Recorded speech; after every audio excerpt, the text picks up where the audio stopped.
I don't know what subhanAllah would be. I think that's when you weren't trying to have a kid.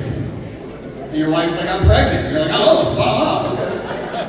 That's the name. That's the name. Love it though. Thank you for being here. Thank you for having me. I am not just here to provide sort of comic relief to a serious evening. This is a cause that is near and dear to my heart, and it goes back to actually what introduced me to Islam and to Pakistan. Okay? As some of you know, I spent the majority of my life working with people with intellectual disabilities. That's what I did from the age of 15 to the age of 30. All right? I was a caregiver for a long time, and then I ran group homes, and then I was the person in Charleston County who trained caregivers on how to interact with people with intellectual disability. That was my job, okay? And during that time, I had the privilege, the opportunity, and the joy of having under my care a couple guys who were Pakistani Muslim and who were intellectually disabled, okay? And it was my job as their Christian caregiver to help them be good Muslims. Which is a weird relationship to have with people, right? Because I didn't know anything about Pakistan, I didn't know anything about Islam. And back then, you Google it, you don't get nice-looking Omar Suleiman explaining stuff on YouTube, a well-lit thing. You don't get some nice, explanation from the Yaqeen Institute. You just got black and white videos of terrorist training camps. That's what I got when I would Google what are the rules of Islam, and I'm like, man, they're gonna hate me.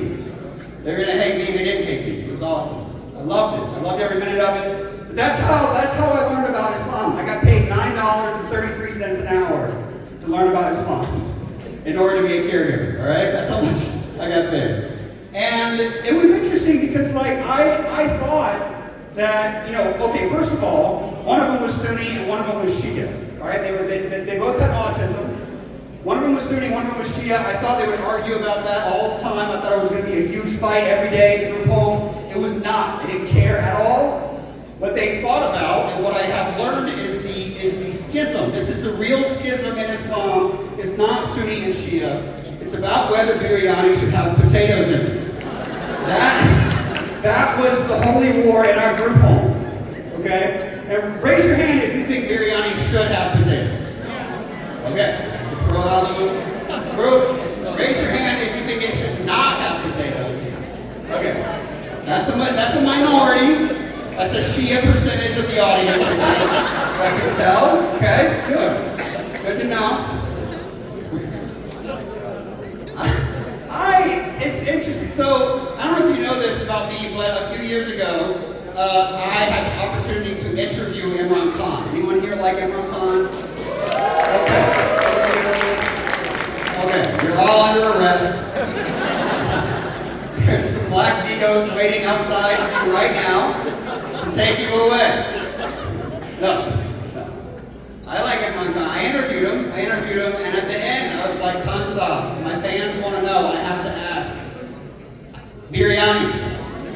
Alu, you know alu. And you know what he said? Alu. He said alu, and Nawaz Sharif banned potatoes.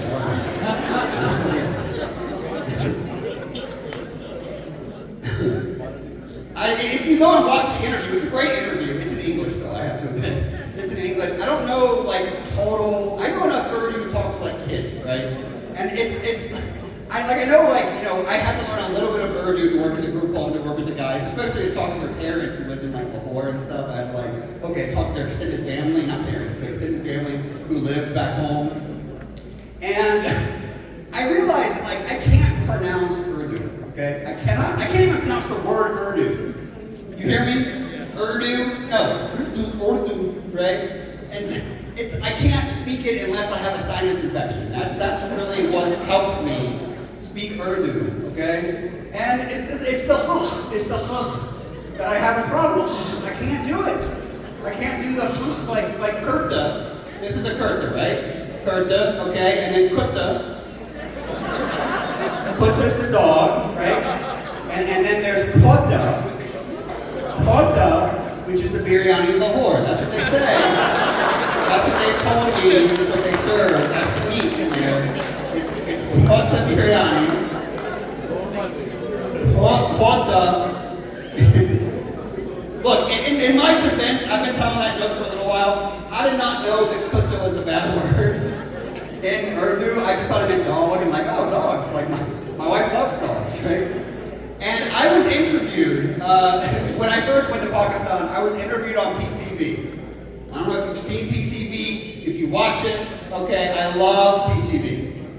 I love PTV because no matter what is happening in Pakistan, they are talking about agricultural news. Like, there could be a coup going on. There are tanks in the streets, and they are talking about American Sundi. This like blight on the cotton or something, spreading across. I'm backstage, I'm listening to them talk about American Sundi. I'm like, am I American Sundi? Is that what they're talking about? We must destroy American Sundi. I'm like, oh, jeez. What are they gonna do? The Sona Urea or whatever they're selling, right? Sona Urea, the stuff they, okay, yeah. But I'm backstage, right? And I go on PTV, and they're asking me about like my comedy tour that I'm doing in Pakistan and everything. And they're asking me about my wife. And I'm trying to be nice to my wife, and I know she loves dogs. So I'm like, oh, Many Bibi,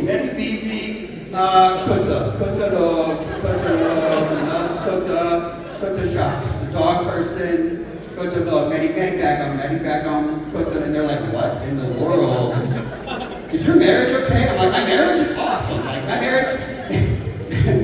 marriage, Zabardasti. That's what I said. I said, Zabardasti, it's awesome. I'm just like butchering Urdu, saying the horrible things. No, my wife, Astaghfirullah, that's her name. Astaghfirullah, Kotolo, Zabardasti, that's my wife. They're like, this guy is in trouble. It's horrible. You can go watch it on YouTube. It's a great interview. It's definitely a little embarrassing. I don't know. It's interesting though. So, like, does anyone here also white? And like Pathans don't count. I'm not talking about. Is any white people here tonight? Any white people? No. No. Raise your hand if you're white. Raise your hand if you're white. No one? Zero? I'm the only one? I'm a minority, finally. This is beautiful, thank you. Always support minority white rights. This is beautiful. That's my message tonight. No, I always try and teach them Urdu. I'm like, you have to know Assalamu alaikum, right? And you have to know Takalaf Nahi Kijiye, right? Like, you have to say, no, I don't want more food. It's another thing you have to do. Because like one thing that I've had to learn is like the hospitality among Pakistanis, especially towards white people, right? Especially towards white people, it's a bit much. It's a bit much. Every time I go to Pakistan, y'all act like I am their little railroad. Y'all are so happy to see me, right? And it's so much hospitality, I end up hospitalized. That's the thing. That's why they call it hospitality. It's, can I get you anything? Can I get you anything? Can I get you anything? Can I get you anything? No. Can I get you anything? I realized I started to gain weight when I started to say no to Pakistanis, and they just left. They didn't ask again. Like, when someone doesn't offer you food a second time, you're like, oh man, I need to lose some weight. Man, this is kind of weird. No, it does have some perks though. I do love the hospitality. It just got real quiet in here, and I'm loving it. I'm loving it. The hospitality is good though, and that is that even though I'm American, and Americans don't have universal health care, one thing that I have, wherever I am in the world, because I know Pakistanis, I have universal health care. It's true. No, I was in Australia and I got sick, and I was just like, I'm sick, and like someone was like, I will get you some medicine, and they were at my hotel in like 15 minutes. It was amazing. It was amazing. Y'all's diaspora is amazing. Like, no matter where I am in the world, I am within 1 mile of someone who is a doctor or who thinks they're a doctor. Okay? I can get antibiotics or Jashanta tea, no matter where I am. And I don't know which one I'd rather have. I don't know. It's tough to decide. I remember though, I was, the first time I went to Pakistan, okay? So, like I said, I worked with people with intellectual disabilities. I learned about Pakistan and Islam, being a caregiver, And then I started becoming a stand-up comedian, started practicing, started doing that, and started posting some jokes online on my Facebook page, and started talking about my experiences, the stuff that I knew, and it just so happened to be the year that Trump first ran for office. And so I sort of went viral in like the Muslim Pakistani community because of all this stuff I had learned and because I was doing comedy, and that's sort of how I ended up here today. Someone asked me beforehand, how did you learn about Pakistan? I told them what I tell everybody. It was the last day of CIA school. and I was late. I was late to class, and all the other countries were taken, and they assigned it to me, and I just had to do it. No, there is a real backstory, and you've heard it today. But I remember the very first time I went, and like, I've been 5 times. I've been 5 times, I've been punched times. And every time I go, my family is always very worried for me. I'm never worried for myself about going to Pakistan, right? My family, especially my mom, is always worried. She's like, Jeremy, you're a Christian. If you go to Pakistan, someone's going to kill you. And I have to explain to her, like, no, Mom, all the people that want to kill me live right here in the United States. Okay, I will be fine in Pakistan. Matter of fact, if I ever had to flee the country, okay, I would go to Pakistan. I would go there and I would hide there. Because I would go to a city called Abbottabad. Y'all heard of it? Apparently you can hide there for years and years. No one ever finds you. Yeah, that was a Bin Laden joke. I don't know, I had to do one. I don't know if it is, yeah, that was a Bin Laden joke. I made a mistake though. I told that joke in Islamabad. When I was there, I thought I was cute. I was on stage. I was at the Islamabad club. Just like, all right, I'm gonna tell this joke. It's Gola, monkey boy, whatever. And I tell it, and this woman in the audience gets really upset. And she stands up in the middle of the show without her husband's permission. It was very upsetting. She stood up, right? And she said, excuse me, I'm from there. And I was like, really, you're from Abbottabad? And she said, yes, and it's not pronounced Abbottabad. I was like, well, how do you say it? And she said, Abbottabad, right? And I said, oh, that's why we couldn't find him, right? That's why, like, that's George W. Bush for years was just like, we gotta go to Abbottabad. He's probably in Abbottabad, we gotta go get him. The CIA is like, we have no idea what he's saying, okay? Let's just go to Iraq. That's how it happened. That's my theory. I do remember though, I was a little bit nervous about going to Pakistan the first time because Nawaz Sharif was the prime minister, okay? And like 2 weeks before I went, a rumor got started in Pakistan that I was Imran Khan's son. And if you follow me on social media throughout the years, you know this whole saga. But basically, the short version of it is that when Imran Khan ran for office, right, his ex-wife wrote a book and said he has a love child in the West. And I was trying to be funny on Twitter, and I just replied, was like, that was our secret. I told you not to tell anybody about me, whatever, right? And people thought it was funny. I went to sleep. And you know how it is when you first wake up in America?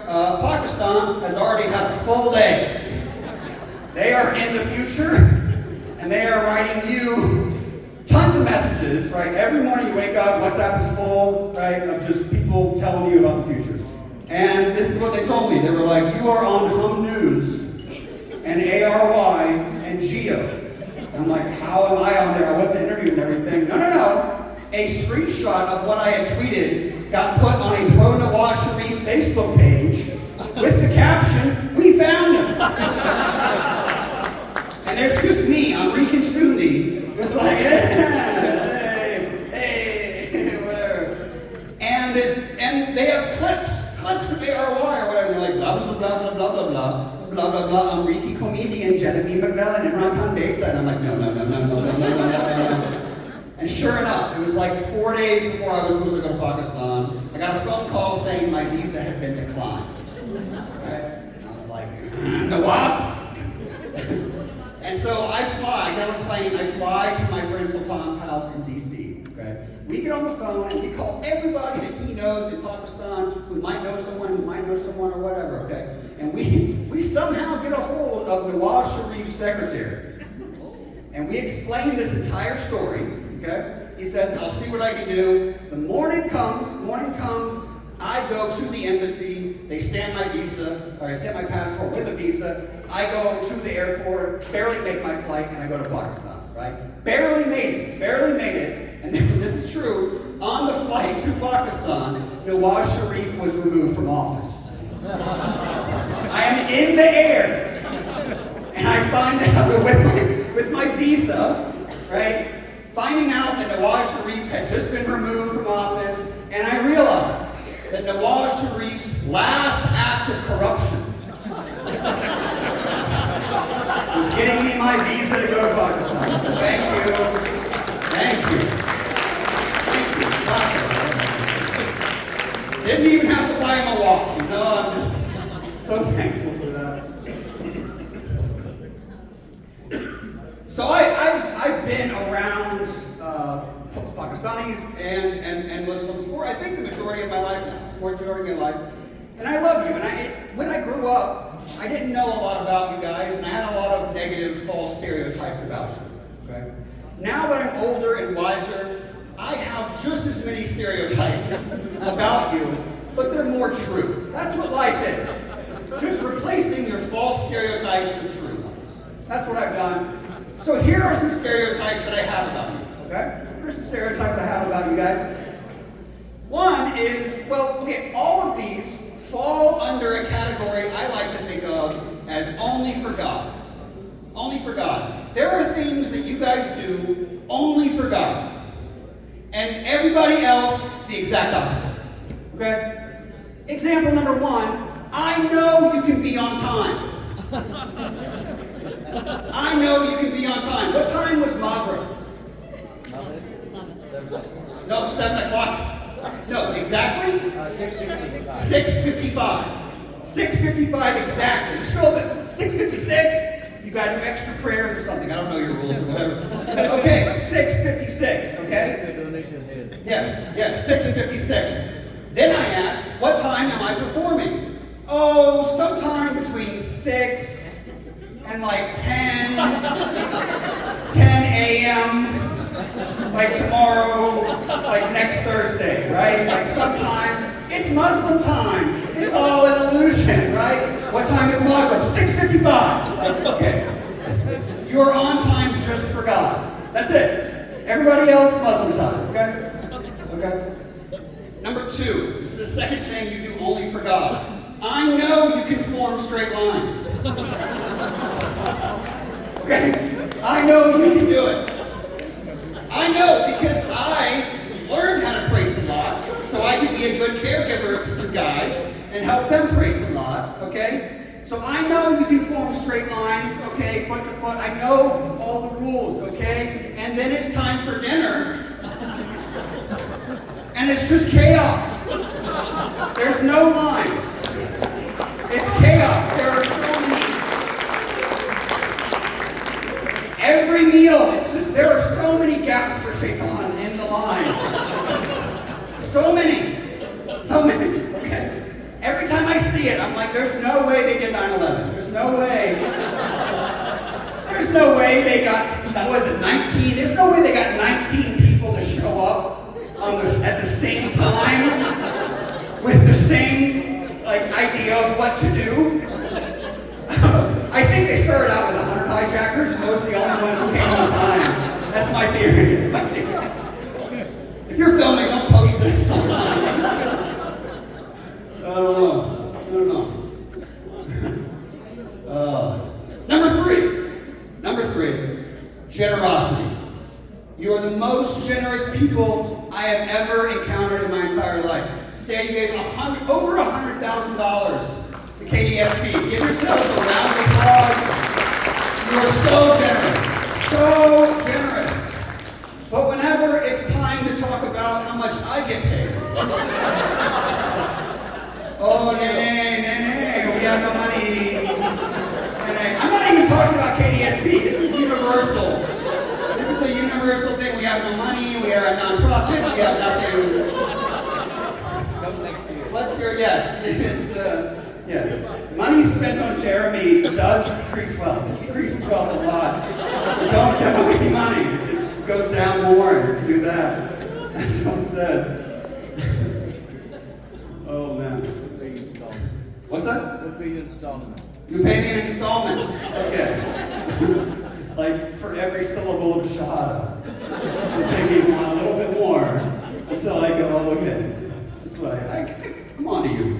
I'm on to you. Once you convert Muslim 100%. Once you convert Muslim, then 100%. And then minus the, what? Because right now I pay the jizya, and like, that's too much. So I gotta pay the, what? The zakat. And that's a wealth tax, right? That's not income. I gotta give what? How much percent? 2.5%. 2.5%. That's not bad. That's not bad. 2.5% of wealth. Okay, and then I have to pay a third of the rest of it to the U.S. government, who gives it to Israel. Okay, who then causes the need for charities that accept zakat. See, it's all just this big Abrahamic money laundering scheme. And I don't even want to get into it. No, I admit though, I am over time becoming a little bit more Muslim. Over time. My taste in food, for one thing, has become more Muslim because that is your, other than the installment plan, the other way you have to convert us is by feeding us so much that in order to not get fat, we have to fast. And you're like, one pillar down, 4 to go, let's do this. Okay. But it's not just like the normal food of like biryani and or whatever. I had brain. And I love it. It is my favorite food. Like, and it's become awkward in my life because I'll be at like people's houses and they're like, can we get you anything? They're doing the Tagalog whatever thing. They're like, can we get you anything? I'm like, you guys got me brain. I'm at McDonald's and I'm like, got brain? I just really want some brain. Another way I'm becoming more Muslim is 5 years ago, I stopped drinking alcohol. It's true. 5 years. And now that I quit, like, see, I never noticed how huge alcohol was as like the backbone of our economy before I quit drinking.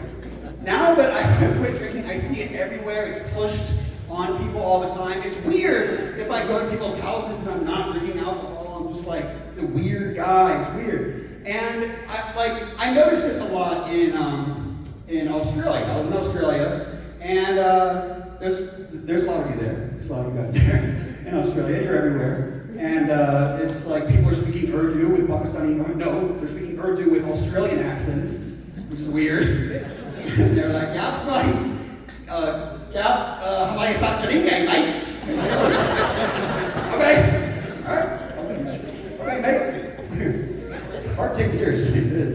But I went to a cricket game between Australia and Pakistan, right? And the Australian side was totally drunk, right? Everyone was drinking alcohol, and they were acting insane, all right? The Pakistani side, 100% sober. No one was drinking, acting more insane than the Australian side. And I was like, you know what? That's why they're not allowed to drink alcohol. Who knows what would happen? You can't hold your liquor. That's why it's banned. It makes sense. Makes a lot of sense. Another way that I'm becoming more Muslim, the third way, is my family. My home life is becoming more Muslim. Well, first of all, my wife's parents live literally across the street from us. That's pretty Muslim. Like I tell white people that, and they're like, why do they live so close to you? And I tell Pakistanis that, and they're like, why are they living in a different house? You should have them in your house. They should be sleeping in your bed. Or are you a bad child? I'm like, oh, okay, relax. But also, like my wife and I, we got married 10 years ago, okay? And it was a love marriage. Love marriage, a pasandida ki shadi, right? It's a love marriage, okay? 10 years later, now today is an arranged marriage. It is. Every day we look at each other and we're like, who is this person? Like, we're just seeing each other for the first time. I'm like, who is, okay, we're stuck together. I don't know. Let's make this work. It's an arranged marriage now. It's a beautiful thing. Beautiful thing. So yeah, my wife, Stephanie, my kids, Jewel and Johnny, we have started to worry that my kids might be Muslim. Okay? And not in the way that you guys talk about, like, how every baby's Muslim. Like, I know what you mean by that, but, like, it sounds very aggressive to non-Muslims. When you're like, your baby's a Muslim, you just don't know it yet. And I'm like, okay, relax. I know about the fitrah. You don't have to explain the fitrah to me. I know about that. No, I mean there have been some signs they might be Muslim. Number one, they were both born on the first day of Ramadan. That's true. MashaAllah. Right? MashaAllah. And they were both late. It's a week past their due date. We're like, these kids are on Muslim time. I don't like this at all. Another thing, they eat at weird times of the day. You know, like I'm white. We're used to like 6, 12, and 6. Right? That's white scheduling. Right? It's midnight and they want dinner. And I'm like, this is not, this is not okay. This is not okay. But the main reason, I'll leave you guys with this. The main reason we think my kids might be Muslim is that we have been reading to them every night. Okay? They love being read to. One book in particular, it's a book called Goodnight Moon. Have you guys heard of this book? Every kid loves this book, but every time I read it to my kids, they start arguing with me about whether they sighted the moon. And it's just this huge debate every night. And I'm like, no, baby, it's right there. It's right there in the window. They're like, it's cloudy. It doesn't count if it's cloudy. And I'm like, no, you are not Muslim, okay? Okay, plus, the schedule says the moon is right there. They're like, we don't go by the schedule. We go by whether we can see it like our ancestors. And I'm like, no.